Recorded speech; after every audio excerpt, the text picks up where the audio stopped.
Alrighty, fellas, good morning. Yo, what's up? My name's Patrouski. Welcome back to PokeMMO Stream Recap 364. We are 1 day away now from 365, a full 1 year of stream recaps. Obviously, it's longer than that, as I only usually do them 4 days a week on average, maybe 5 days sometimes. But what an honor it's been to be a daily content provider in the PokeMMO space. And I don't always get it right. I don't always get it perfect. I try to always make that super clear. I am definitely sort of a live news daily content creator, and I try to think over my thoughts and I try to keep the quality high.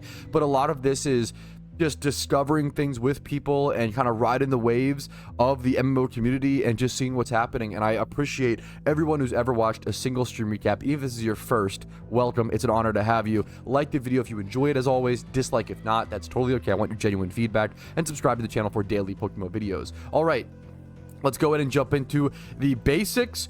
What is happening today? What is the PokeMMO news? What's the daily tricks, tips, information, etc.?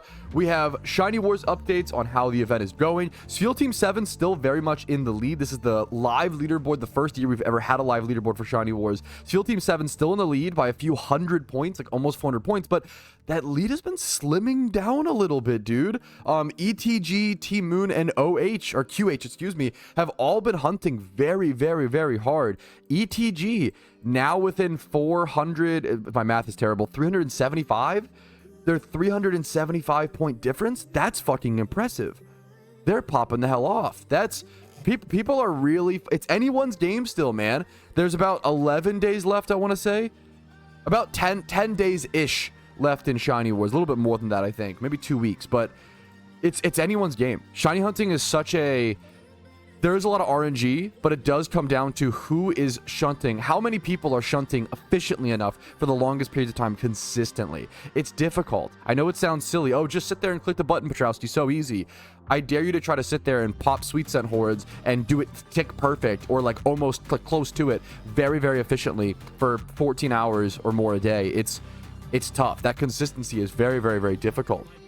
So just massive congratulations.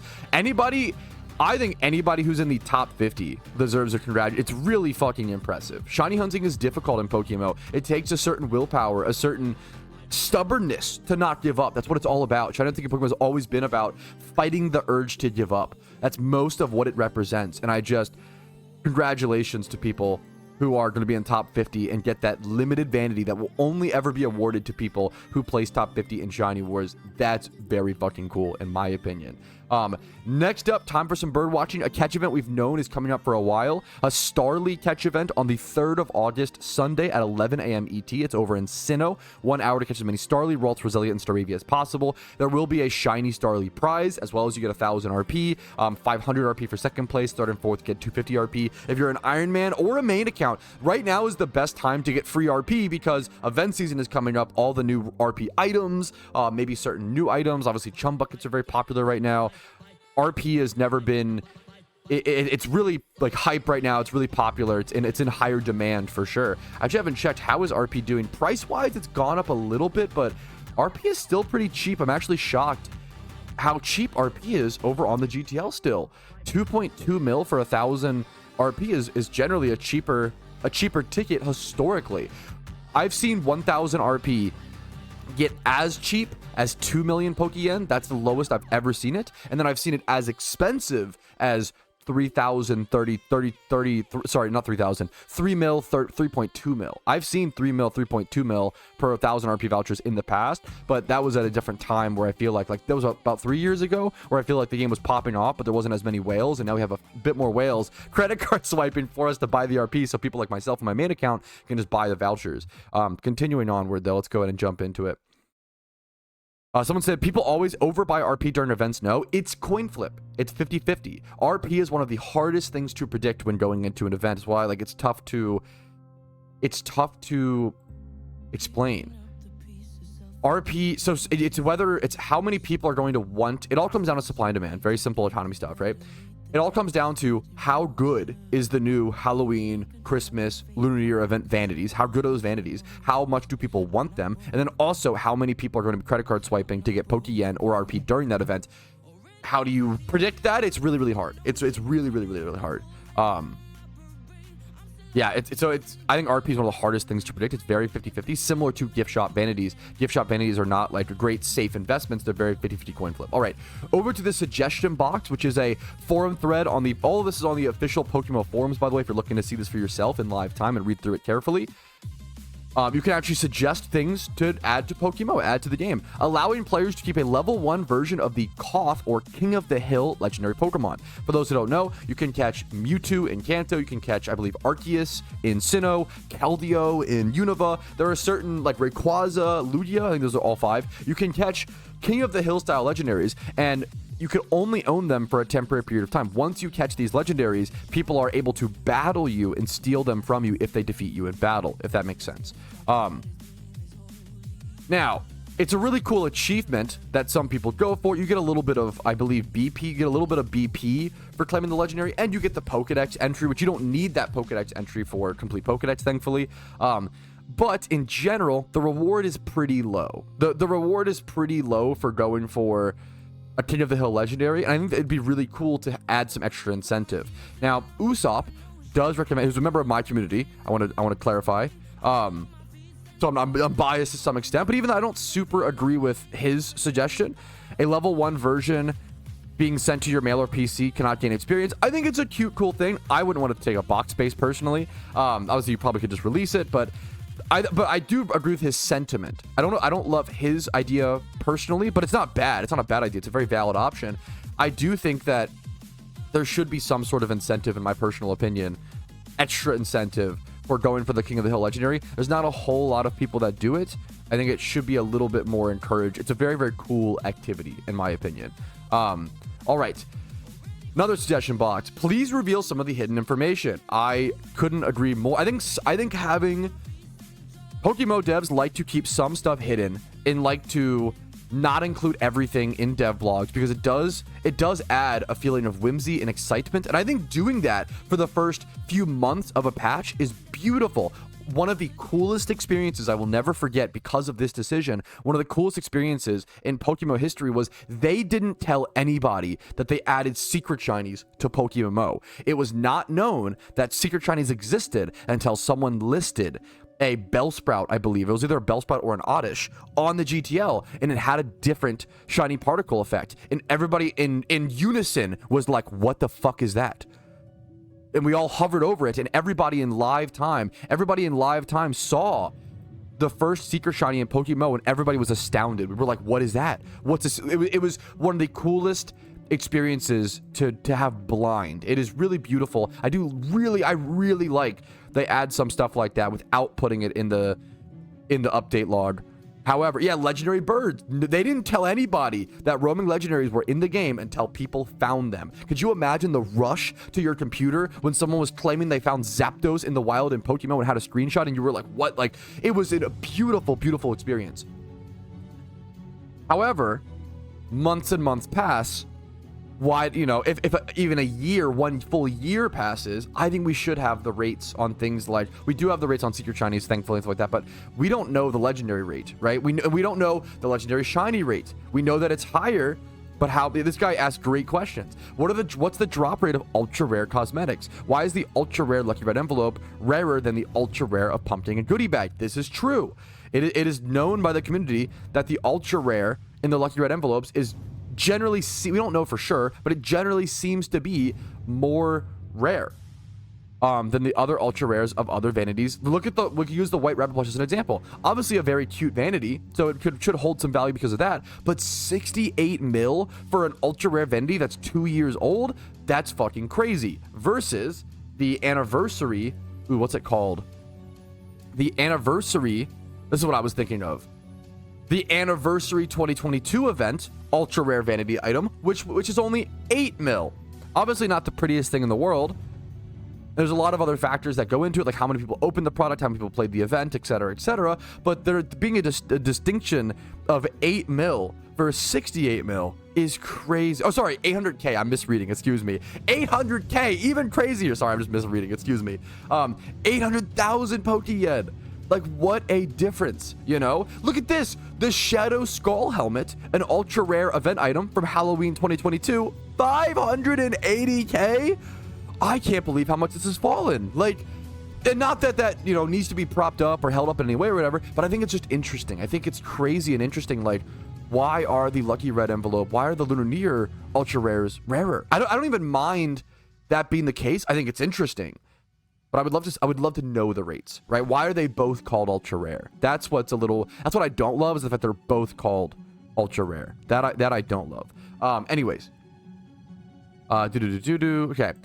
Want to price check more accurately. I super agree with this guy when he says he just wants to be able to price check things more accurately. Legendary shiny rate. We know it's higher, but how much? We don't know. Auto mentioned held item rates. I don't know. I would even go into this. Yeah, the item. I would love to know these specific numbers. People in MMOs really care about efficiency and really care about min-maxing and knowing all the, having all the information and Excel spreadsheeting. And I think you should be able to play that way. Obviously, not everybody has to play that way, but I think you should be able to. And when you don't get direct information, you lower the chance and lower the opportunity for people to play the way they want to. That's honestly my take on it. If people want to play hyper efficiently, I think they should be able to. I don't really do that, but I respect people's option and ability to do that. Next up, Akshit, who is a long-standing member of the PokeMMO community. He has been around since I started playing back in 2013. I remember seeing his name on the forums all the time back in 2013. You could even see actually joined March 22nd, 2013. He is an old school player who's still active and been around forever. Make premium max lures hourly instead of steps. So he wants to make them similar to chum buckets. And if you like chum buckets the way that they are, obviously you guys know my opinion. I'm not going to sit here and preach on that. But if you like chum buckets the way they are, premium max lures are fucking dog shit. They're like, to put it nicely, you know, like they're super not worth it. They're super disgustingly expensive. And I kind of like them as that. They're like an expensive thing that aren't worth it, but it's like a fun little treat. If you wanted to put them in line with chum buckets, if you like the balancing of chum buckets, then you would do this for premium max lures. Will premium max lures then become a requirement for single encounter shiny hunting for main accounts? Yeah, pretty much, because they'd be so fucking good. If you make them in line with chum buckets, they're going to pretty much, I don't know if it, I'd have to test, I don't want to speak ahead of myself, but it's going to most likely be similar to chum buckets, where it gets close to 50% or 100% increase on the method. So by paying the amount that you pay, yeah, if you want these to be similar to chum buckets, they're going to be basically a requirement to single encounter hunting, so keep that in mind, but they will make things a lot faster and easier for getting shinies. It's what the community wants at the end of the day. I'm not going to stand in that way. That's kind of where I'm at. And that actually is, honestly, I didn't plan that, but it's a perfect segue to transition into a thought process change that I'll be having in PokeMMO, which, you know, who cares about that, right? But I want to talk about it. I'm a big fan of shiny hunting in PokeMMO because shiny hunting feels so special, right? There was a big rift recently in the community where I feel like it was 50-50. Half of the players don't like the new easier changes, incubators, chum buckets, for valid reasons of they think it's making the shinies less special and it's losing too much of that mystique. The other half, also very valid opinion. The other half thinks that it's actually totally, the shinies still have enough mystique to make them worthwhile in PokeMMO and still beautiful, and it's worth sacrificing some mystique for accessibility to new players and giving the casual player or average player a chance to go for an egg shunt to some extent. Both sides, very valid takes. A lot of the discussion online isn't always portraying it like that, but both sides, very valid takes, right?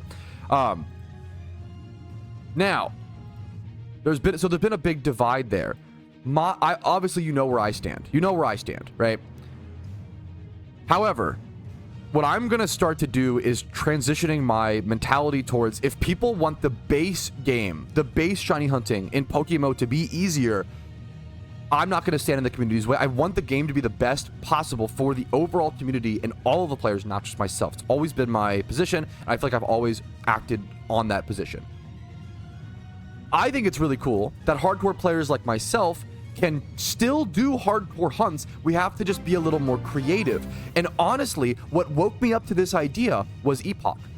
Epoch getting that Shalfa Baniri yesterday without the particle effect really made me realize and made me remember, oh shit, even though general shunting is becoming easier, which I don't love, if you want to be a hardcore player, if you want to go for those unique shunts, if you want to go for those extra hard hunts, there are still niche, interesting, cool mechanics you can use to do so. For those who don't know, Epoch yesterday just got a 1-of-1 glitched, not even shiny, glitched Shalfa that I don't know if anyone else in the entire server has. I doubt it, right? It's a Shalfa Baniri that has no spring particle effect. So the only way to get Alpha Baniri or Alpha Lopunny / Baniri was from the raid back when those dropped in January of 2025, right? That was the only way to get this Pokemon. However, there was a bug where you could actually get particle-less Lopunnies from that raid for the first like 1 hour that raid existed. It was from the first like hour of that raid being live. It was also I believe it was the first raid of that event season. So you had to be online for the first raid of the event season, rush to it immediately and get it done within the first like hour. I think I did this personally. And if you did all of that, if you were like boots on the ground, also there was like, I'm pretty sure there was server queues. So you had to have like donator status or get past the server queue or log in fast enough. If you did all of that, you got yourself a particle-less Lopunny. Right now, for reference, there are 4 Alpha Lopunnies that are particle-less on the GTL. It also wouldn't surprise me if this is Epoch trying to sell some of his off that he used for the shiny hunt. To get a Shalfa Lopunny without particle, actually that wouldn't make sense because they have IVs. That's probably not true. Excuse me. To get a Shalfa Lopunny with no particle, he would have had to buy whatever's on the market, like 4 of them, right? And then for 3 mil a piece, and then just breed them over and over and over again with other alphas. It's a super expensive hunt that usually costs like 1 to 2 billion Pokeyen, and you have to hope for that particle-less Lopunny. It's such a niche, cool thing, and I thought it was beautiful. This is a great example of players making their own challenge, and I think that's the arc and the era that we're heading into with PokeMMO. Is the hardcore players are going to have to be a little bit more creative and working on making our own challenges, as opposed to just going for more edge shinies, just going for more, the normal stuff, which is okay, right? Yeah. So there's a lot of bad argumentation towards the shiny. I don't want to get back into like the chum bucket. We've done that discussion, but this is a bad argumentation, BBN, and I'll explain why.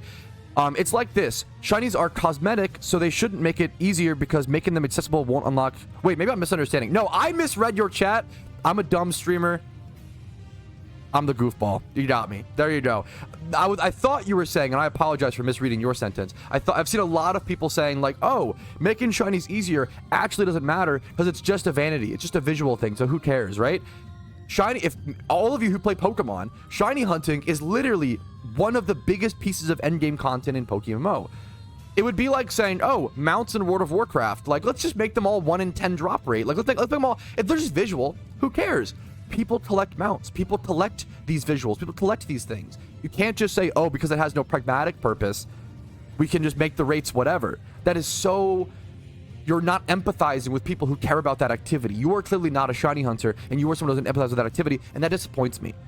I'm not a PvPer, but I try my best possible to empathize with PvPers and always fight for their rights and try to give them the best argumentations possible. There's a lot of things in PvP that need to be solved, like hotfixing. I've advocated for so long, hotfixing hidden ability access on reward Pokemon. The fact that you can get a reward Garchomp, yeah, it's really cool. The fact that it doesn't have hidden ability access is very not cool. The problem is, if you win this gift Garchomp, you can't use it. It's almost useless. It sounds a little harsh, but it's almost useless. At least on a main account, a normal main account, right? The reason why is because Rough Skin Garchomp is so much better. Hidden ability Garchomp is so much better at 92% ability rate, right? You would be playing at a disadvantage to use this Garchomp that you got for free or whatever, but took a lot of time, a lot of wins, right? It would be a great raid mon. That is true.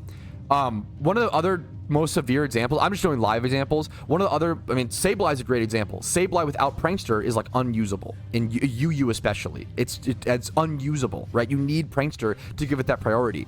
And the problem is, yes, you could use Prismatic Pearls to actually suck hidden ability access off of another Pokemon and then put it onto that Pokemon. However, the Prismatic Pearls are going to cost you 300,000 Pokeyen. You could just breed, and this is a 2x31 Sableye, right? You could just breed a 3x31 hidden ability correct nature Sableye for less Pokeyen than just the cost of Prismatic Pearl, plus more stats, right? Like, the problem is, it's never worth to use a Prismatic Pearl to transfer hidden ability access to one of these reward Pokemon, making a lot of these reward Pokemon, now that we have hidden ability access, irrelevant. Things like Sableye, things like Garchomp. One of the biggest offenders is Dragonite. Whenever I see Dragonite as a PvP reward, I'm just like, come on, man. Like, Dragonite without multi-scale is unusable, right? You're just giving people Pokemon that clog up their PC space they can't even use in PvP. That you should be giving people who play PvP Pokemon that are usable in PvP. That shouldn't be a crazy take, right? So I would love to see PvP rewards buffed to some extent. I don't want them buffed to the moon. I don't want PvP to be the best money-making method in PokeMMO, but I want it to be decent and have cool rewards and incentivize players. I really like the vanities. I think the PvP vanities are one of the best reasons to incentivize people to play PvP, to get these super unique, untradeable vanities. I think this is really, really cool. I think these are one of the coolest flexes you can have in the game, in my personal opinion. But that's enough rambling. This is still the intro of the stream recap. Welcome. It's an honor to have you. Good news is the Patrouski yap never stops. Bad news is the Patrouski yap never stops. Let's actually jump into things. Thanks for watching. Dude, I'm so honored to hear this, Moom and Ryan. I took a break from PokeMMO, Pat, and a week ago I saw you posted episodes of the Ironman account, and I'm completely hooked again. I watched all your episodes. Firstly, thank you so much. And I just want to say, like, I'm so lucky. I'm so lucky, and you can ask my wife. I took an extreme risk when starting the Ironman account. I mean, think about it. I took my game, PokeMMO, right, the game that I play, and I stopped playing my main account. I changed all of my content from my main account to a wholly new account, an Ironman account. It was a massive risk. I was afraid if people weren't interested in the Ironman account, what was I to do at that point? You know, like try to switch back and scramble back. But also I was enjoying the Ironman, so like, I want to stick it out for a little bit and just hope people draw interest. And I was so lucky that people were interested off the bat. It's so lucky. I put like 50 hours into the first, I think more than that, 50 to 80 hours into the first Ironman video. And then every video following, I put about 60 hours a piece into, maybe 40 at the low end. The fact that people actually enjoy them, it's so lucky, because I would say so many people in this world work very, very hard, but then don't get the proper appreciation. That's very common. And I'm just fortunate that it didn't happen with I took a massive risk, and I was talking to my wife about, before releasing the first video, I told her, I was like, I'm really nervous. This is a massive risk, but it could also be massive for the channel. And mark my words, like, this could be a turning point for the Patrouski channel. And thankfully, I think it has. It's cooled off a bit, so it hasn't been as crazy as it, you know. But like, it's been pretty amazing. And it's been like the first episode having like 80,000 views, a 3-hour video. Like, that's crazy. That's so crazy, and I'm so honored. And I just love that the fact that our team is full, the fact that we have 150 out of 150 members. The fact that we've only been doing the Ironman for 2.5 months, like, there's so many surreal things where I'm like, wow, I can't believe how well this has turned out. Like, I actually can't believe. I'm so honored that people just love the premise. Humans are so attracted to the premise of self-sufficiency, and I am too. I get it, right? That's why I wanted to do this. So it's been really cool to see. It's been really beautiful, and just welcome to everybody, and like, much love to everybody involved in the Ironman project. And I would love to see an official game mode added at some point. Just a daily appreciation for all of the Ironman even existing. The Ironman being here, being so successful is just crazy.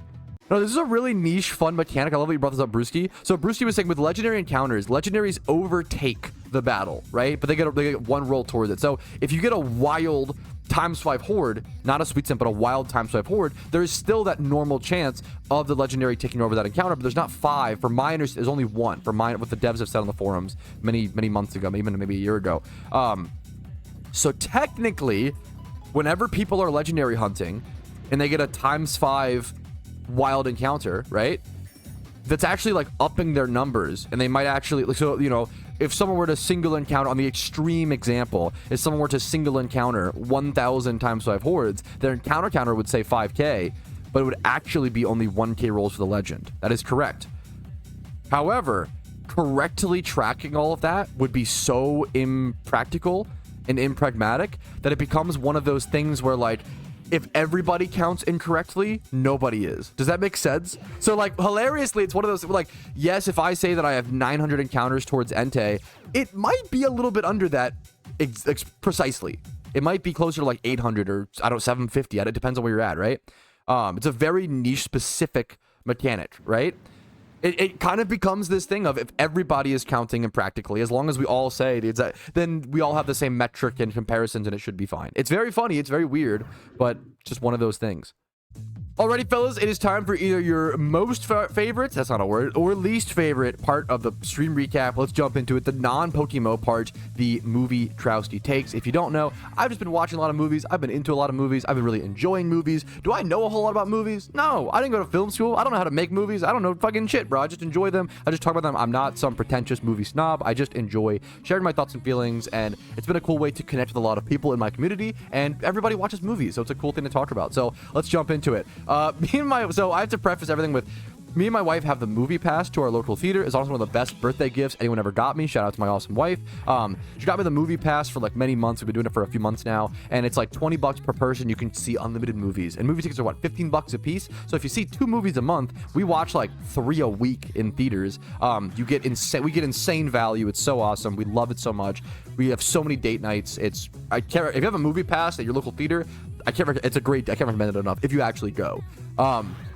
So with our movie pass, we saw Smurfs, because otherwise there is no fucking reason to, even if you have kids, don't go see Smurfs. It's not worth it, man. Oh my god, this movie is. And I went into Smurfs. You see the trailer and you're like, okay, this movie's gonna be bad, and you go into it expecting a bad movie, and you pretty much just get a bad movie, and there's not even a whole lot to talk about. It's just a really bad movie. And I like to be the naysayer. I like to prove people wrong, and like, oh, it's like there's actually underrated because blah blah blah.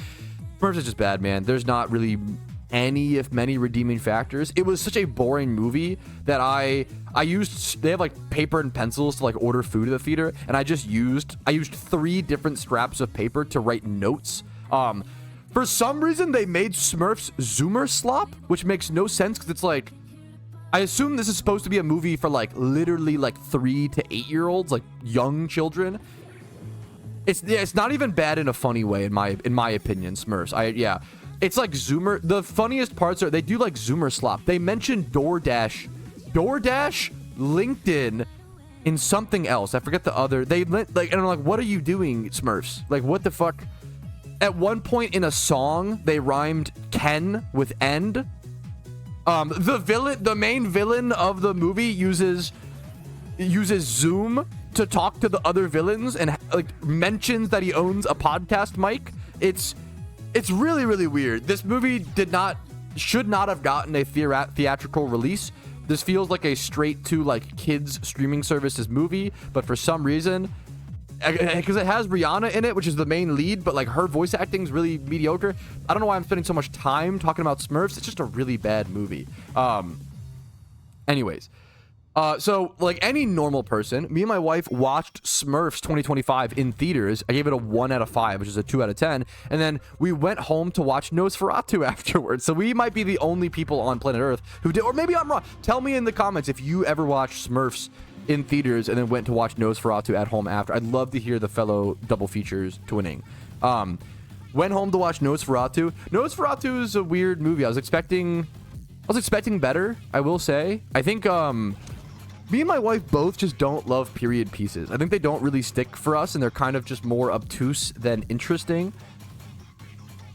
All of the acting is amazing. I actually wrote, it has some of the best acting, like all from an entire cast. The entire cast is fucking phenomenally talented.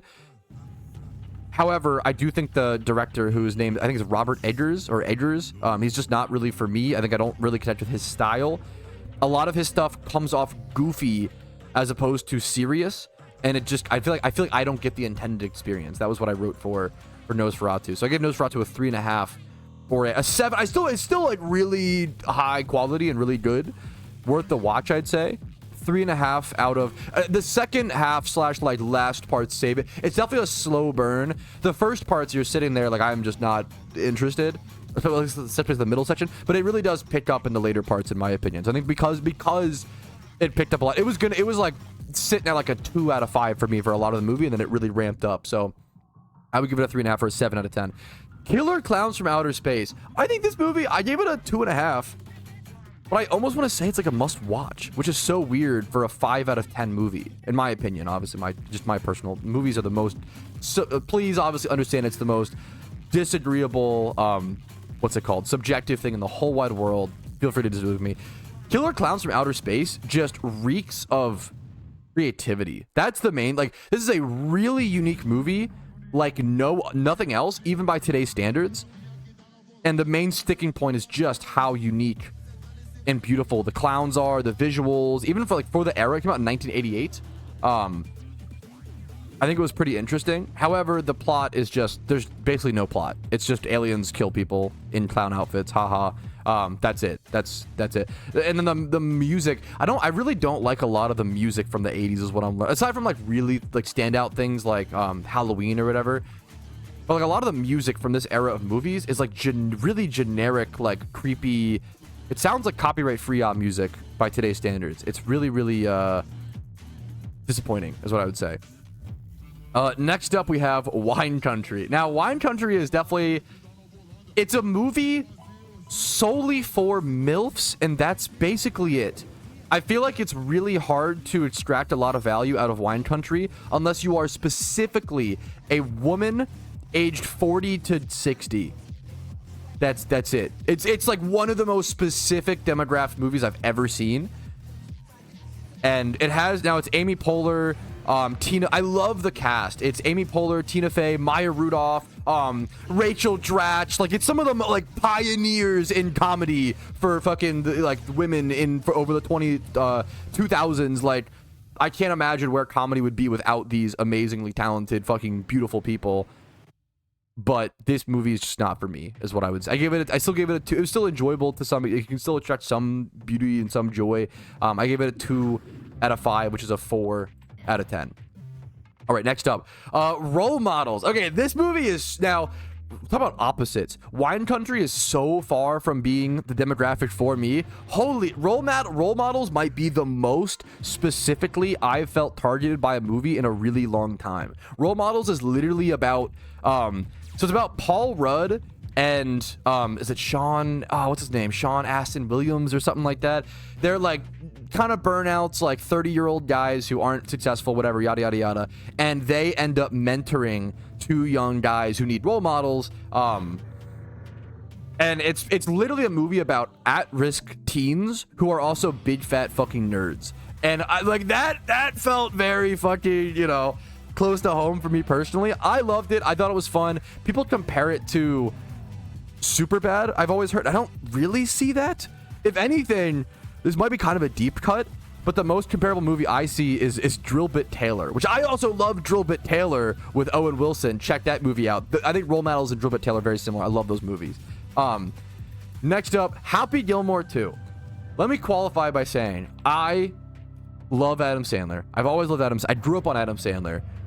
I adore him. He shaped a lot of my early comedy. Happy Gilmore 1 was my favorite movie for probably 10 years of my life. If you hate Adam Sandler or dislike him, I get it. If you find him not funny, if you find, not your style, I totally get it. I love him. That's really important to qualify. Happy Gilmore 2. If you loved Happy Gilmore, you'll love Happy Gilmore 2. But if you didn't love you just shouldn't even watch Happy Gilmore 2. Like Happy Gilmore 2, I've almost never seen a sequel that is just references to the first movie. Like, so much of Happy Gilmore 2 is just references to the first Happy Gilmore, and that's a really funny way to, it almost feels like a reunion YouTube video more than a movie of its own volition. But that's okay if you love Adam Sandler. I think it's unique. I think it's fun. I really enjoyed it. It has some good twists. I think it's fun. All right, I give it 4.5 stars and a like. Kind of high, but I'm biased. It's my personal feelings, right? Next up, the Fantastic Four First Steps. I really liked it. I didn't think it was as good as Superman, which is, it feels a little rough to compare, but they're 2 superhero movies that are in theaters right now. I feel like they have to be compared to some extent. If you're voting with your wallet, which one do you want to see? I would see Superman over Fantastic Four. However, I think a lot of people are overrating Superman to some extent, but maybe it's a bit too harsh. Superman is I would give Superman an 8.5 out of 10. I really like that. I already did my stream. I did my MOVIETROUSKI on that before. Fantastic Four, I would give, it's a 4 out of 5 stars, but if I were to accurately rate it, I would give it a 7.5. That's the weird thing on Letterboxd. You only have 5 stars, right? So Superman and Fantastic Four are both 4 stars on my Letterboxd. However, I would call Superman an 8.5 and Fantastic Four a 7.5, which is a massive jump. Very, very important difference. I think Fantastic Four is really fun. It's a really cool, like the name implies, first step into the family of Fantastic Four, but god damn, this movie felt rushed. This movie was over in a blink of an eye. It was one of the like fastest feeling movies, and it's almost 2 hours, but is one of the fastest feeling movies I've seen in a while, maybe ever seen in theaters. It felt really rushed. It felt like they were trying to. So many superhero movies do this right now, and it does really bother me. The Batman with Robert Pattinson was the worst offender of it. I did like that movie, but there was like 8 villains, you know, like 3, 4 hero, like just nail a storyline. Like why did the Batman, you know, let's to I guess Fantastic Four, why are we doing Silver Surfer plus Baby plus Galactus plus like there's just way too much going on in my opinion, plus all the political stuff with the people and the civilians and the there's just way too much going on, and they couldn't address any of it in depth.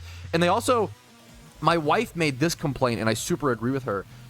It's almost like they expect you to have this prerequisite knowledge or love of Fantastic Four, where they act like they're a family and they all love each other and they've gone through all this stuff, and they did go through the little spin, but they don't really show any of it or explain it. There's no like backstory. It's all just, hey, we're here. Let's, you know.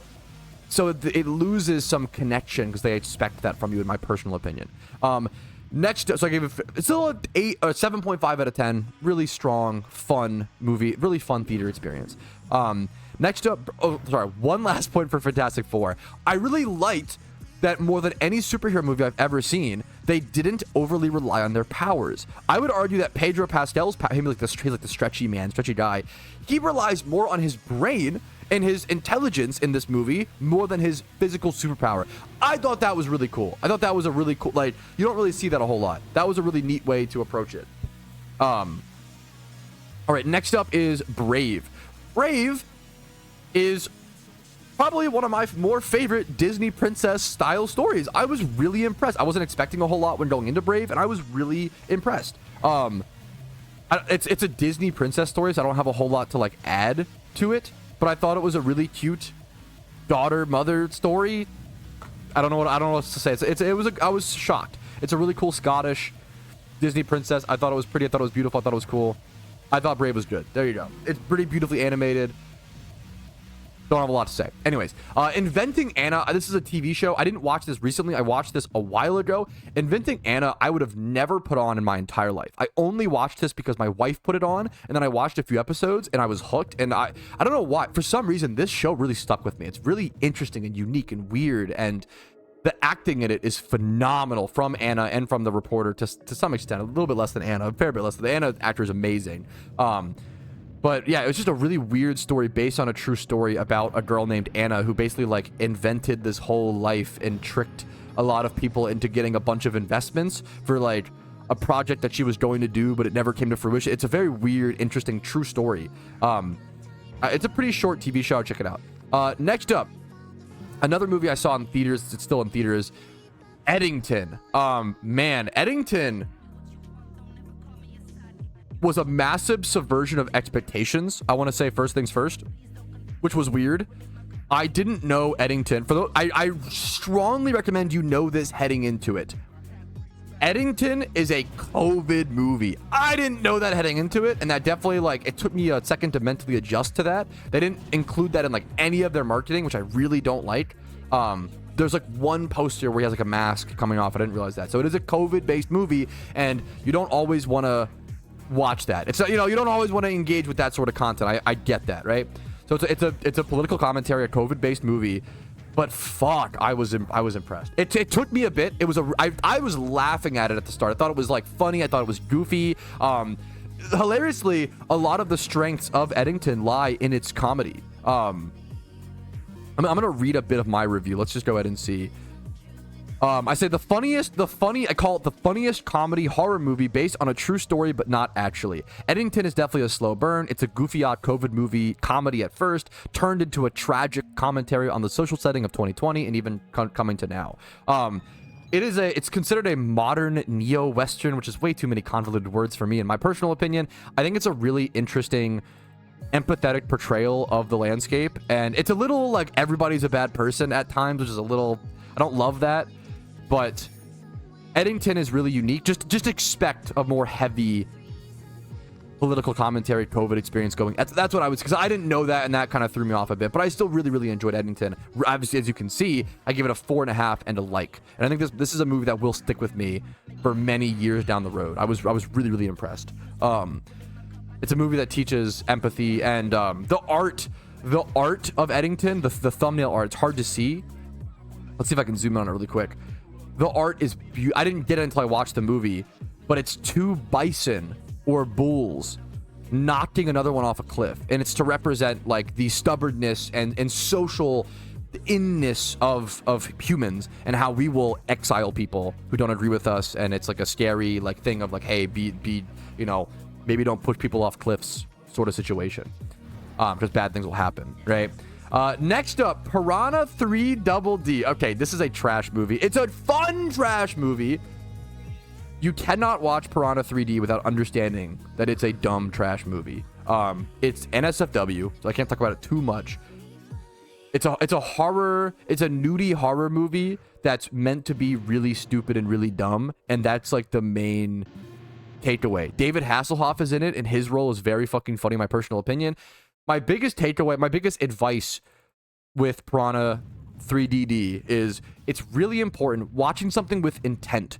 Setting an objective when you sit down to engage with a piece of media is super fucking important. You have to know that you're heading into this with you know, it's a kind of a satire movie, and if you do, I think you'll really enjoy it. I gave it a 3 out of 5, a 6 out of 10, which is kind of high, but I really enjoyed it. Next up, okay, last movie is a really long movie. Sorry for the long take, but there's a lot to talk about. It's fun, man. Plus, movies are great. Let me know what movies I should watch down in the comments, and let me know which of these takes you disagree with the most. Escape from New York. Dude, what a shining ray. Holy fuck, dude. What a shining ray of, how do you say this? What a shining ray of hope for older movies. It is from 1981. I find it really difficult as a zoomer to go back and watch a lot of old movies. I find it really, there's some classics that do hold up, like 12 Angry Men, really obvious. I think the first Planet of the Apes, stuff like that. But it's really hard to go back and watch a lot of older movies. Dude, what a fun movie. Escape from New York, it's a sci-fi movie at its core, in my opinion. It's like dystopian. The movie opens up with the crime rate in the US has risen by 400%. Do they explain why that's happened? Nope, they never fucking do, and they don't care about it. They don't care about explaining shit in this movie. This movie is not about explanations. It is about having a stupid, fun time. And I think that's awesome. I've not seen there's a sequel called Escape from LA that I've not seen. This is just a stupid, dumb, fun as hell, creative, unique sci-fi world with an amazing premise. The premise is so good. I don't want to say it, it's kind of a spoiler, but the opening scene, the basic premise that doesn't spoil stuff is the crime rate's risen 400%. All of New York has become a prison, and it's like kind of like an Alcatraz. And Alcatraz is inherently interesting, so it's kind of that situation. Definitely worth the watch. We watched this in theaters for the first time, me and my wife, which was I love that our theater does re-releases and showings of old movies. One of the coolest ways to experience old stuff. Really beautiful, really cool stuff. So definitely check that out. Super beautiful. Yeah, that's the MOVIETROUSKI takes. Super fun. Escape from New York. Anything else? That's the MOVIETROUSKI takes. Thanks for watching. Let me know what I should watch. Let me know your thoughts. Thanks for watching. Poggies. Dude, this is one of the best Ironman mechanics I've heard in a while. Xerix said, I'm farming berries in the ocean. And I was like, what does that mean? Can you explain that? And he says, the shards, aka like the green, red, like the shards in Hoenn, for those who don't know, these items, you get them as pickup drops on Route 13 underwater, like in the ocean. You can trade them 3 berries. You get 3 berries per shard to a dude in Violet City, Johto. So, bro is literally, it's an Iron Man strat to just like payday pick up for shards and then trade those shards for berries to get berries. That's it. Do you get to pick the berries, or the berries random? How does that work? I'm really interested. Berry farming is something that I've been nervous about on the Iron Man account for a long time. The earlier you start, the better, but I've been putting it off. It's such a big to-do. I don't love berry farming. You have to check in on it every single day. I have enough like daily activities with alpha spawns, swarms, you know. I feel like I already have so much on my plate. It's tough to also do berry farming, but it is very important. EV reducing berries would solve so many problems and allow me to actually make more mistakes. Lum berries would be huge. Lepa berries, crucial. Chesto berries. There's a lot of berries that are very, very relevant. It seems kind of random which 3 he gives you. But I crush them and craft them into PP maxes. Dude, I might need to try that strat. That's fucking awesome. If you could Discord DM me some more information, I would love that. Thank you for the idea, Xerix. I actually really like the idea of that. Extra sick. Someone asked, like, Patrouski, what do you think you could what sort of mechanic could be implemented to encourage players to use their Master Ball more often, as opposed to only saving it for that niche chance of you needing to use it on a shiny that you can't successfully catch? And someone said, what if Master Balls had a unique mechanic where Master Balls, you actually could use them in a time slot horde of Pokemon? So for those that don't know, you cannot throw Pokeballs until you've like singled out one Pokemon in a horde. I think it'd be really interesting if Master Balls could bypass that. It'd make it so that you could, number one, use a Master Ball to catch like shiny Gravelers with self-destruct without a Dampmon. Make that safer. Number one, you could utilize that very limited resource for that. Number two, people who are lucky enough / unlucky enough to get 2 shinies in one horde, it would allow you to catch both. That would be super interesting. There's like a few niche things. I like the idea of buffing Master Ball in that very niche way. I think it would give it a little bit more usage in like the right amount, personally. Yeah, we are finally clearing some space on the Ironman team. A lot of people, it makes sense with a new kind of game mode, right? Like a lot of people are going to try it out, test it out, maybe even achieve what they want to achieve, complete the storylines, and then kind of move on. I'm sorting by last online, so these are people who have not been online since, is that May 31st? Yeah, I'm terrible with months. May 31st. So I think that'll be the last hit for the time being. We'll probably keep clearing stuff out once we get towards the end of like this month, because I'm sure there's a lot of people who have joined and not logged in much, which is going to happen. People are just trying to try things out, but we do have a little bit more space now in the Ironman team. That's the thing that matters. Now we have 9 free spaces. Well, 8 after we invite him. So, hell yeah, there we go. We want to have active people. It's not to shame those people or, no disrespect towards them. It's just if you're not active, we want to have active people in the team. It's just going to happen. It gives more people the opportunity, more space for new players. Dude, this is actually crazy to me. I can't believe how many Ironmen have been grinding so much harder than me and have like surpassed my Ironman within the past 2.5 months. This is Iron Xerix. He has 100,000 BP. 100,000 on his Ironman account. That's insane. That is so crazy.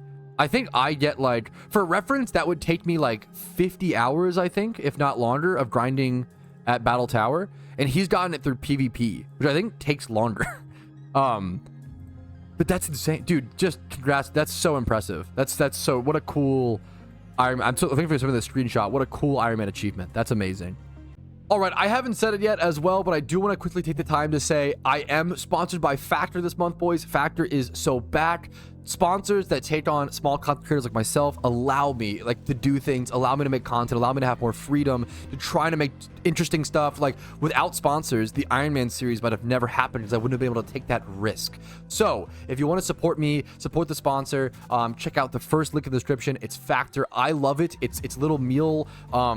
It's almost like fancy TV dinners that are actually nutrient dense. They're never frozen. They ship them straight to your door on ice, and you put them in the fridge, you microwave them whenever you want to, and it's a nutrient dense. They basically just take care of all of your food worries for you. As someone who is self-employed and very, very, very, very, very busy, and my time is very, very valuable, as a lot of you, I'm sure, is, same thing. I've really learned that going to the grocery store, doing dishes, having to worry about getting my nutrients and making diverse meals with a vegetable and a starch and a protein and like all these things, right?